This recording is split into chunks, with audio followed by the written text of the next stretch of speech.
نحمدہ ونصلی علی رسولہ الکریم اما بعد۔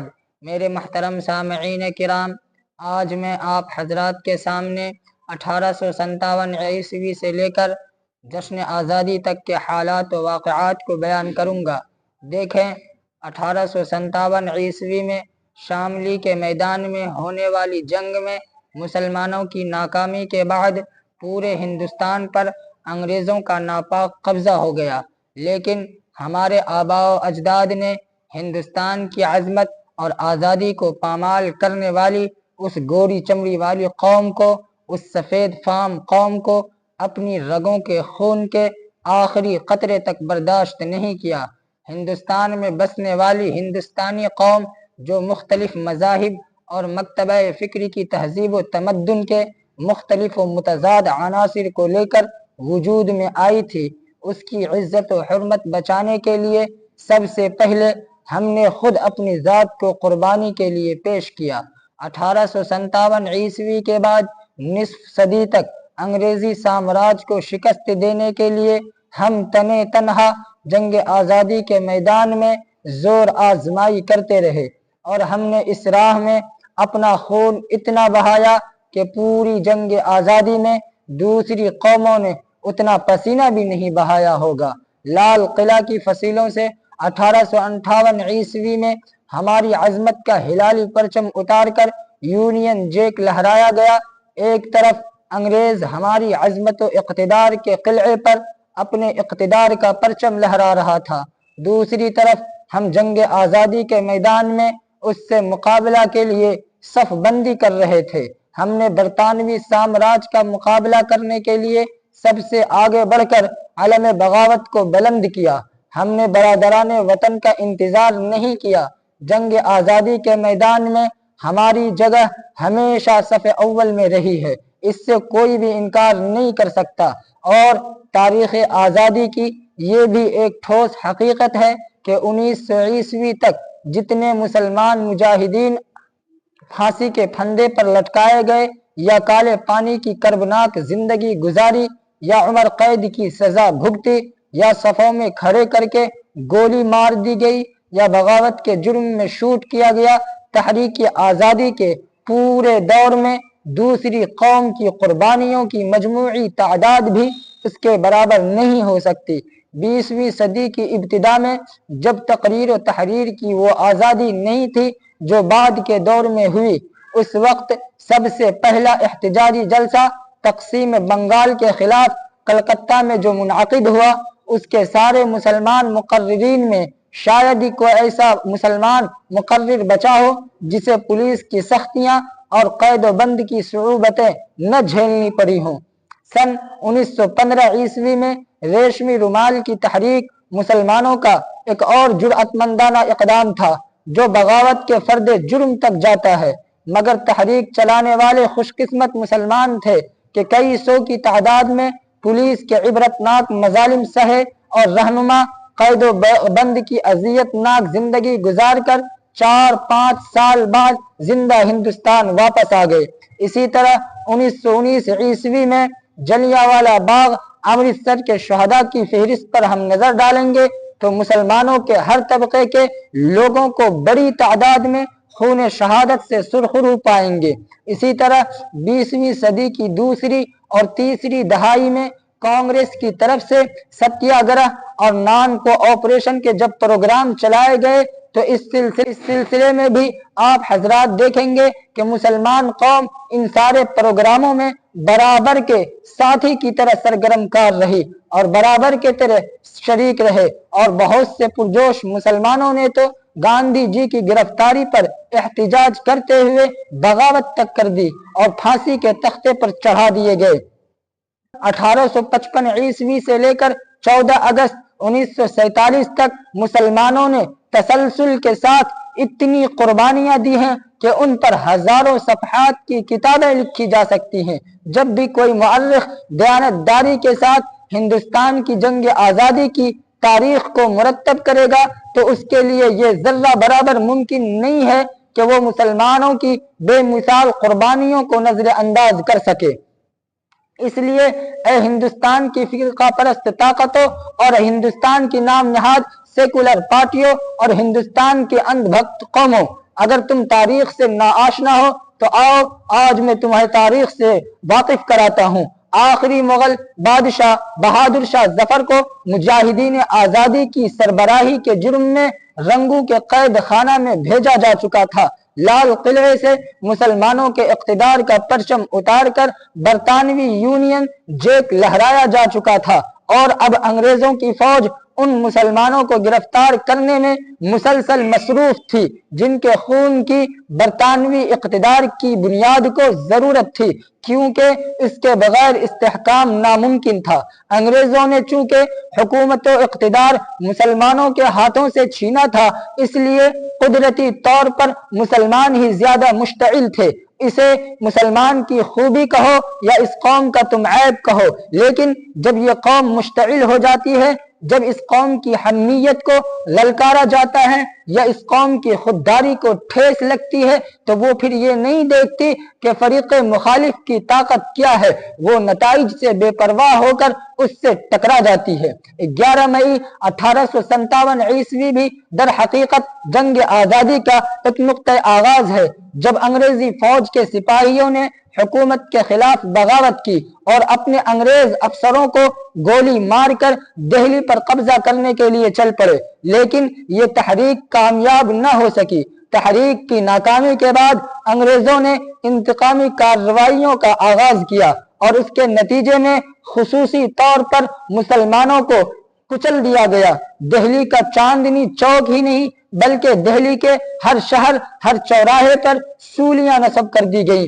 دہلی اور دہلی کے باہر درختوں کی شاخوں سے پھانسی کے پھندے لٹک رہے تھے۔ جو بھی معزز مسلمان انگریزوں کے ہاتھ چڑھ گیا اسے ہاتھی پر بٹھایا، درخت کے نیچے لے گئے اور پھندا اس کی گردن میں ڈال کر ہاتھی کو آگے بڑھا دیا۔ لاش پھندے میں جھول گئی، آنکھیں ابل پڑی، زبان منہ سے باہر نکل آئی، ذبح کیے ہوئے مرغ کی طرح جا کنی کا وہ ہیبت ناک منظر کہ الامان والحفیظ۔ انگریز عورت نے اپنی ڈائری میں لکھا ہے کہ بسا اوقات ان پھانسیوں پر لٹکائے جانے والوں کی لاشیں تڑپ تڑپ کر انگریزی ہندسے کے 8 بن جاتی تھی، انگریزی عدد کا 8 بن جاتی تھی۔ مسلمانوں میں خوف و ہراس اور دہشت پھیلانے کے لیے وہ سزا کے نئے طریقے ایجاد کرتے تھے۔ ان میں سے ایک طریقہ یہ بھی تھا کہ کسی سربرآوردہ مسلمان کو پکڑ کر توپ کے دہانے پر رسیوں سے جکڑ کر باندھ دیا اور پھر توپ داغ دی۔ پھر کیا ہوتا تھا؟ پورے جسم کا گوشت بوٹی بوٹی ہو کر فضا میں اڑ جاتا تھا، جس طرح تیز ہوا میں کاغذ کے چھوٹے چھوٹے ٹکڑے اڑ جاتے ہیں۔ دور تک خون کے چھینٹے اس طرح پڑتے تھے جیسے فضا سے زمین پر کسی نے خون کا چھڑکاؤ کیا ہو۔ لاش کا سر فضا میں میلوں بلندی پر جا کر جب زمین پر گرتا تھا تو بسا اوقات کسی راہ گیر یا جانور کی جان چلی جاتی تھی۔ یہ 1-2 نہیں سینکڑوں واقعات ہیں۔ یہ قیامت مسلمانوں پر 1-2 دن نہیں ٹوٹی بلکہ اس کا سلسلہ مہینوں سے گزر کر 1 سال تک چلتا رہا۔ ان ہولناک مناظر کو دیکھ کر پورا ہندوستان تھرا اٹھا۔ انگریز کا نام سنتے ہی ایک خونخوار بھیڑیے کا تصور آ جاتا تھا اور خوف و دہشت سے لوگوں کے رونگٹے کھڑے ہو جاتے تھے۔ یہ خونی ڈرامہ کسی بند کمرے میں نہیں کھیلا جاتا تھا بلکہ منظر عام پر اور ہزاروں تماشائیوں کی موجودگی میں کھیلا جاتا تھا۔ عام ہندوستانیوں پر اس کے کیا اثرات مرتب ہو رہے ہوں گے، یہ اس کا اندازہ آپ حضرات بخوبی لگا سکتے ہیں۔ یہ تھا وہ روح فرسا اور دل دہلانے والا ماحول جب ہندوستان میں جنگ آزادی کے مسلمان مجاہدین نے اپنے سفر کا آغاز کیا۔ تاریخ کی شہادت ہے اور تاریخ اس بات پر گواہ ہے کہ یہ سفر مسلمانوں نے تنہا شروع کیا۔ اس کانٹوں بھری وادی میں صرف انہی کے تلوے لہو لہان ہوتے رہے، لیکن ان کے پائے استقامت میں نہ جنبش ہوئی، نہ لغزش پیدا ہوئی، نہ آگے بڑھا ہوا قدم 1 انچ پیچھے ہٹا، اور ہر طرف دارو کا حشر برپا تھا۔ علی الاعلان مسلمان پھانسیوں پر چڑھائے جا رہے تھے، گرفتاریوں کا سلسلہ جاری تھا۔ انگریز اب عدالت کی کرسی پر بیٹھ چکا تھا، مگر یہ کرسی عدل و انصاف کے لیے نہیں تھی، بلکہ وہ اپنے واحد دشمن مسلمانوں کے دماغ سے حکومت و اقتدار کی بو کو ختم کرنے کے لیے اس کو استعمال کرتا تھا۔ انصاف کا ڈرامہ کیا جاتا تھا، فرضی مقدمات چلائے جاتے تھے، فرضی گواہ اور فرضی شہادتیں پیش کی جاتی تھی، اور پھر فیصلہ سنا دیا جاتا تھا کہ اس کو تخت وار پر چڑھا دو، یا ان کی نگاہ میں اس مسلمان کا جرم اور بڑھا ہوا ہے تو اس کو کالے پانی کی سزا دی جاتی تھی، کیونکہ حبس دوام بعبور دریائے شور کی سزا پھانسی کی سزا سے کہیں زیادہ اذیت رساں تھی۔ انگریز مخصوص مسلمانوں کو یہ سزا دینے میں زیادہ دلچسپی رکھتے تھے۔ کالے پانی میں بھیجنے کا مطلب یہ ہوتا تھا کہ مجرم اپنے وطن، اپنے گھر، اپنے دوست، اپنے احباب و عزیز و اقارب، اپنے خاندان اور اپنی بیوی بچوں کے لیے زندہ رہتے ہوئے بھی مر جاتا تھا، اور ایسی گھٹ گھٹ کر زندگی گزارنے پر مجبور ہوتا تھا کہ موت کو اس زندگی پر ترجیح دینے لگتا تھا۔ 19ویں صدی کے آخر تک بلکہ 20ویں صدی کی ابتدائی 2 دہائیوں تک آزادی حاصل کرنے کا صرف ایک ہی طریقہ تھا کہ مجاہدین آزادی تلواریں ہاتھ میں اٹھا لیں۔ چنانچہ اس ناامیدی اور مایوسی کے اسی محیط سناٹے میں ہندوستان کے سرحدی علاقوں کی طرف سے مجاہدین آزادی کی تلواروں کی جھنکار رہ رہ کر سنائی دیتی تھی۔ یہ وہ لوگ تھے جو غدر 1857 عیسوی سے پہلے سے ہی ایک جابر حکومت کے خلاف نبرد آزما تھے، لیکن 1857 عیسوی کے فوراً بعد ان کا رخ اس سفید فام قوم کی طرف مڑ گیا جو ابھی ابھی اقتدار پر قابض ہو کر ہندوستان پر بے پناہ مظالم توڑنے لگی تھی۔ ان مجاہدین آزادی سرگرمیوں کا آغاز سید احمد رائے بریلوی اور مولانا اسماعیل شہید رحمہم اللہ کی قیادت میں ہوا تھا، لیکن ان حضرات کی شہادت کے بعد یہ طاقت بکھر نہیں گئی، بلکہ اس کا نظام اور مستحکم ہوا اور وسیع بھی ہوا۔ اس کے خفیہ کارکن بنگال سے لے کر سرحد تک مسلسل رواں دوا رہتے تھے۔ مجاہدین آزادی کی جس جماعت کا میں ذکر کر رہا ہوں، در حقیقت ہندوستان کو یہ غیروں کی ناپاک قدم سے پاک کرنے کے لیے سروں سے کفن باندھ کر نکلتی تھی۔ حیات مستعار کی ان کی نگاہوں میں کوئی قدر و قیمت نہیں تھی۔ بدن میں جان کی قیمت ان کے نزدیک اتنی کم اور ارزاں تھی کہ جب مذہب اور وطن کی سربلندی اور اس کی عظمت و حرمت کی جنگ اس کا مطالبہ کرے تو بلا تأمل اپنی جانیں قربان کر دیں۔ انگریزی حکومت جب اس تحریک کی روحانی طاقت کا تصور کرتی تھی تو وہ پاگل ہو جاتی تھی اور ہر امکانی طاقت لگا کر اس کو شکست دینے کے لیے میدان میں آ جاتی تھی۔ وہ دیکھتی تھی کہ اس تحریک کی وجہ سے مسلمانوں کی ایک بہت بڑی جماعت شعلہ جوالا بنی ہوئی ہے۔ کبھی اس آگ کی لپٹ بنگال میں نظر آتی ہے، کبھی بہار میں اور کبھی اتر پردیش میں انگارے دھاکنے لگتے ہیں تو کبھی پنجاب میں۔ اس طرح ہندوستان میں مشرق سے مغرب تک انگریزی حکومت کی راہوں میں شعلے ہی شعلے بچھے ہوئے نظر آنے لگتے ہیں۔ حکومت نے اس آگ کو بجھانے اور ان دھکتے ہوئے شعلوں کو سرد کرنے میں جتنی طاقت صرف کی، اس کا نتیجہ الٹا نکلا۔ تب مدبرین برطانیہ نے اپنا طریقہ جنگ بدلا، آگ اور بارود کا کھیل ختم کر کے ڈپلومیسی کی راہ اختیار کی، اور انہوں نے ایک فارمولہ دریافت کیا کہ تصادم کی راہ چھوڑ کر ہندوستان میں ذہن و فکری تصادم پیدا کر دو۔ ان کی طاقت آپس میں ٹکرا کر اپنا وجود خود کھو دے گی۔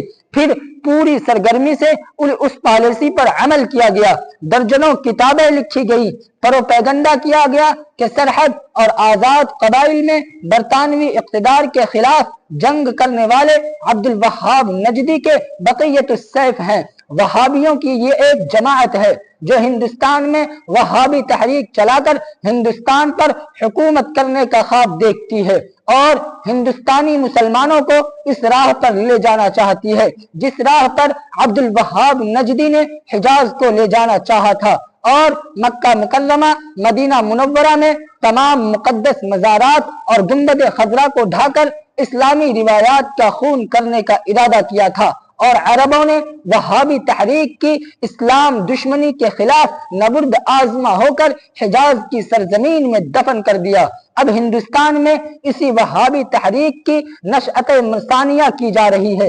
یہ پروپیگنڈا انہوں نے عالمی پیمانے پر کیا اور اس مقصد کے لیے درجنوں کتابیں لکھی گئی۔ ناظرین کرام، 1858 عیسوی سے لے کر 19ویں صدی کے آخری لمحات تک مسلمان تنے تنہا جنگ آزادی کے میدان میں برطانوی سامراج سے لڑتا رہا۔ اس راہ میں کتنے مجاہدین آزادی کا مقدس خون بہا، کتنوں نے میدان جنگ میں اپنے خون سے ارغوانی فرش بچھا دیے اور زمین کو لالا زار بنا دیا، اس کا کوئی صحیح اندازہ نہیں کیا جا سکتا۔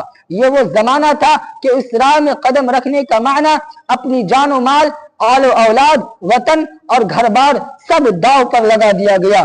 ایک طرف ہندوستان کی سیاسی سرگرمیاں بڑھتی جا رہی تھیں، دوسری طرف برطانوی حکومت ایک نئی چال چلنے کے بارے میں بڑی سنجیدگی سے غور و فکر کر رہی تھی اور پورے انہماک کے ساتھ ہندوستان کی بساط سیاست پر مہرہ بٹھانے کے کام میں مصروف تھی۔ اس کے نزدیک سب سے خطرناک ہندو مسلم اتحاد تھا۔ اس نے دیکھا کہ تشدد پسند مسلمانوں کی طرح ہندوؤں میں بھی ایسے جیالے اور جوان پیدا ہوتے جا رہے ہیں جو اپنی جان ہتھیلیوں پر رکھ کر میدان میں اتر گئے ہیں اور طاقت و تشدد کے استعمال سے گریز نہیں کرتے۔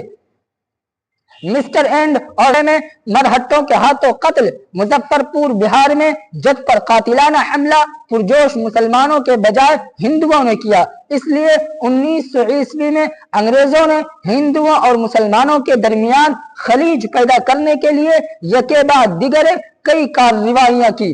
اسی سال mister Antony MacDonald lieutenant governor U P نے حکم جاری کیا کہ عدالتوں اور کچہریوں میں ہندی رسم الخط میں لکھی ہوئی درخواستیں اب لی جا سکیں گی۔ اس حکم پر ہندو حلقوں میں اظہار مسرت کیا گیا اور جلسے کر کے شکریہ کی تجویز پاس کی گئی اور گورنر کی خدمت میں پیش کی گئی۔ دوسری طرف 1903 عیسوی میں تقسیم بنگال کا شوشہ چھوڑ کر مسلمانوں سے یہ کہا گیا کہ ہم ایک ایسا صوبہ بنانا چاہتے ہیں جس میں مسلمانوں کی اکثریت ہو اور اس صوبے میں مسلمانوں کو سیاسی بالادستی حاصل ہو۔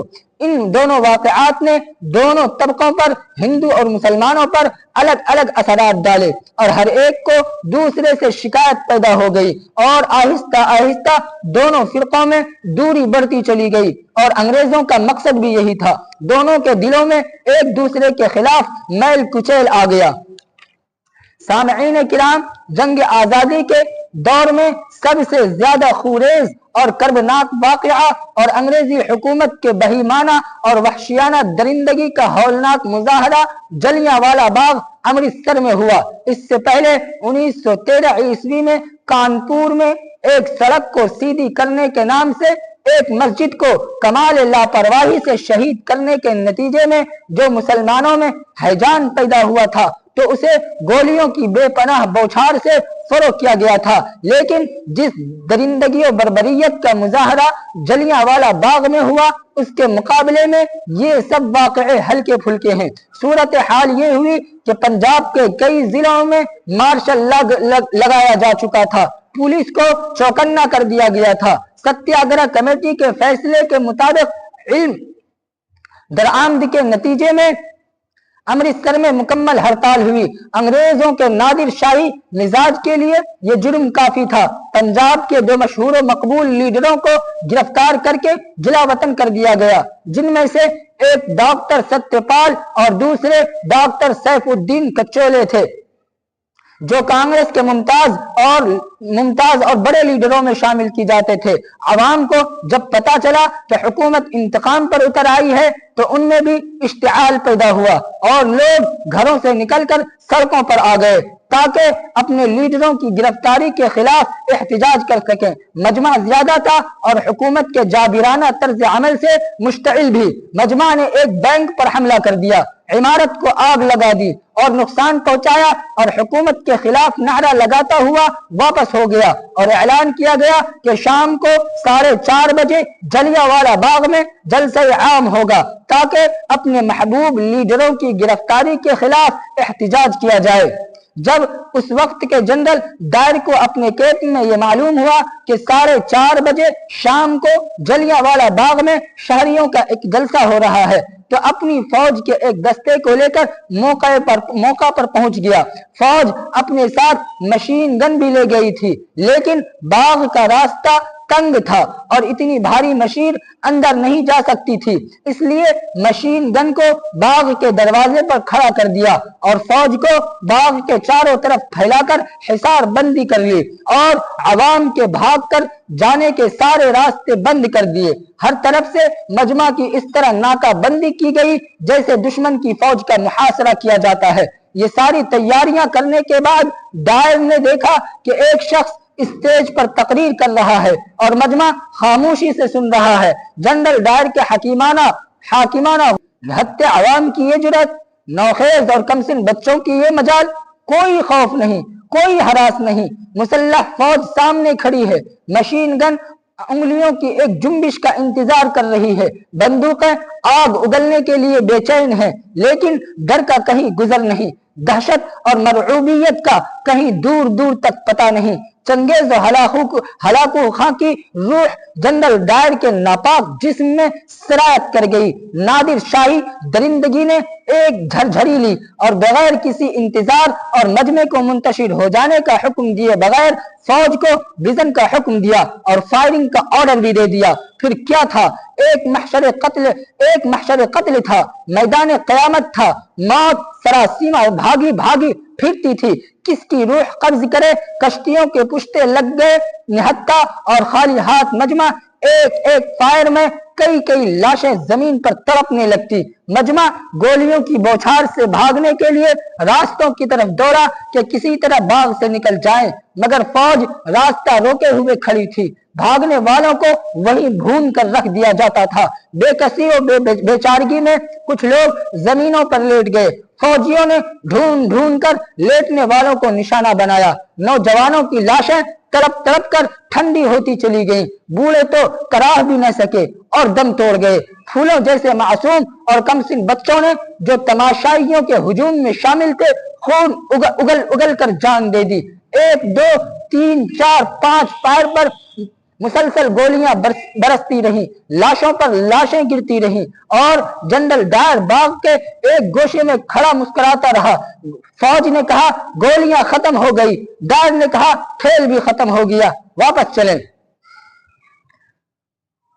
سرکار 400 آدمی مارے گئے۔ معتبر راویوں نے بتایا کہ 1500 سے کم آدمی شہید نہیں ہوئے۔ لاشوں کے اعداد و شمار کون جمع کرے؟ کس میں ہمت تھی کہ اس روح پرستہ قیامت کو اپنی آنکھوں سے دیکھ سکے؟ لاشیں کچھ اس طرح تہوتے تھی کہ شمار کرنا مشکل تھا۔ ناظرین کرام، اس کے بعد مسلمانوں کی دوسری تنظیم جمعیت علماء ہند کا دہلی میں ایک اجلاس نومبر 1920 میں ہوا۔ اس اجلاس میں خلافت کمیٹی کے فیصلے کی تاکید کرتے ہوئے انگریزی حکومت کے ساتھ ہر طرح کے تعاون کو حرام قرار دیا گیا۔ جلسے میں ہندوستان کے مشاہیر علماء کے علاوہ صوبائی سطح پر کام کرنے والے مختلف صوبوں سے بنگال، سندھ، سرحد، بہار، آسام وغیرہ کے تقریباً 500 علماء شریک اجلاس ہوئے۔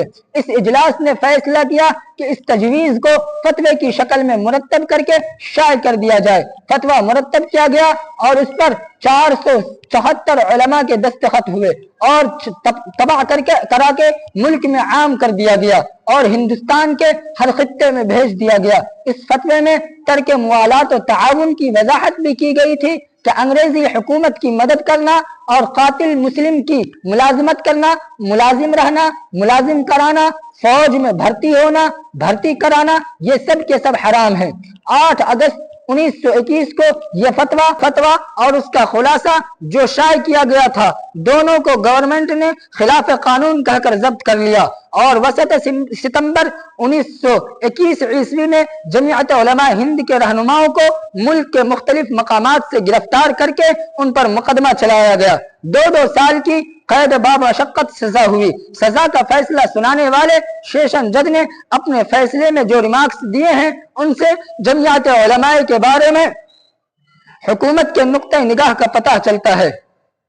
جج نے اپنے فیصلے میں لکھا ہے کہ ملزمان کے مذہب، عقائد اور جذبات کو بالکل نظر انداز کر دیا جائے۔ یہ اندرون ہند اسلام نوازی ہے۔ ان تمام کارروائیوں سے یہ حقیقت روشن ہو گئی کہ دراصل موجودہ انقلاب اور بے چینی کا اصل باعث نام نہاد علماء کی سازشی جماعت جمعیت علماء ہند ہے، جو خفیہ سازشیں نہیں، عظیم الشان جلسے طلب کر کے بڑے بڑے پنڈالوں میں کھلم کھلا سازش کرتی ہے۔ سامعین کرام، تو خروش کا یہ عالم تھا کہ سر سے کفر باندھ کر جہاد کے میدان میں اتر چکے تھے، جیل جانا کھیل ہو گیا تھا۔ یہ وہ زمانہ ہے جب انڈین نیشنل کانگریس بھی ابھی اتنی دور تک جانے کے لیے تیار نہیں تھی، اور اتنی تیز اور گرم سیاست کے بارے میں وہ سوچ بھی نہیں سکتی تھی۔ خلافت کمیٹی اور جمعیت علماء ہند کے فیصلوں کے بعد کانگریس نے اپنے اجلاس کلکتہ میں نان کو آپریشن ریزولوشن بعد میں منظور کیا۔ ترک موالات کی یہی تجویز اور یہی فتویٰ تھا جس کی بنیاد پر کراچی کا مشہور مقدمہ ہوا، جس کو ہندوستان گیر شہرت حاصل ہوئی، اور مسلمانوں کی جرأت، حق گوئی اور اپنے نصب العین سے عشق و محبت کا لوگوں نے ایک دلکش نظارہ دیکھا اور اس سے سبق سیکھ لیا۔ 8 اور 9 جولائی 1921 عیسوی